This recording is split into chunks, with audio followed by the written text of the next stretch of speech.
Now, not everyone is happy with the Ivory Coast draft constitution. Those opposing the Ouattara-led draft document organized to demonstrate in the capital Abidjan, engaging with the country's security authorities, who tear-gassed and arrested some of them. Now, the draft constitution is due for a referendum vote this month on 29th, only 8 days away from now. And while Ivory Coast's main opposition coalition last week called for voters to boycott the referendum, security agencies insisted yesterday that the protesters had no permission to protest in the streets.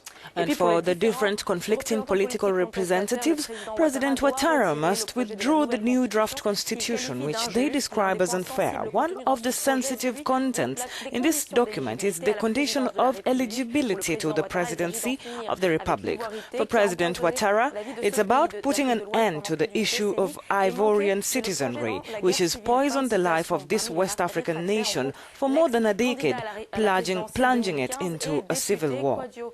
Among the defiants are a former candidate to the 2015 presidential elections and Kwadio Konan Bertin, who is a member of parliament whom we are glad to be joined with this morning. You're among the instigators calling for a boycott. Why have things deteriorated? Listen, madam, everybody knows himself in Abidjan.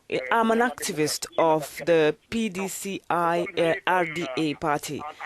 It has never come to me to be armed with clubs in the name of democracy and attack police officers. We behaved as good Democrats. We seized the competent authorities. It was not a matter of authorization, but just to inform them to provide security during the protests. The police chief had us. He informed us that the march had been authorized, but that there were no security forces to provide security to us.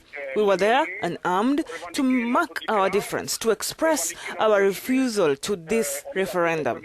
We were just being kept under watch because this constitution wants to be imposed on us.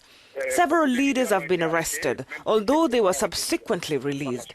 All this is deplorable for our democracy. It violates the principle of freedom conferred by the Constitution to the people. It's just to tell you how democracy has declined in Ivory Coast.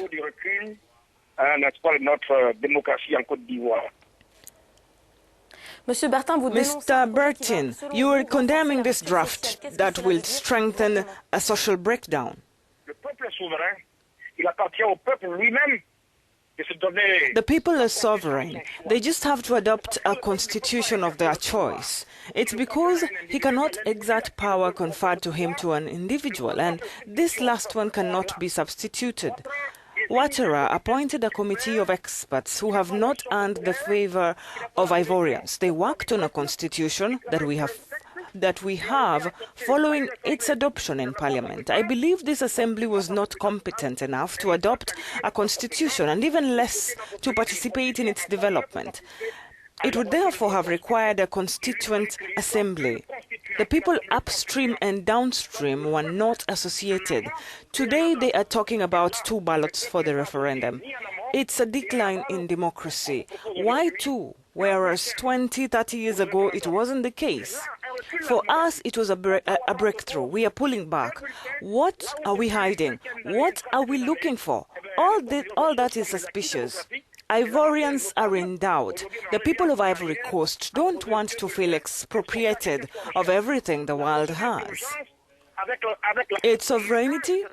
We are calling on our activists for a gathering on Saturday to arm themselves morally and psychologically because we will be in action in the coming weeks.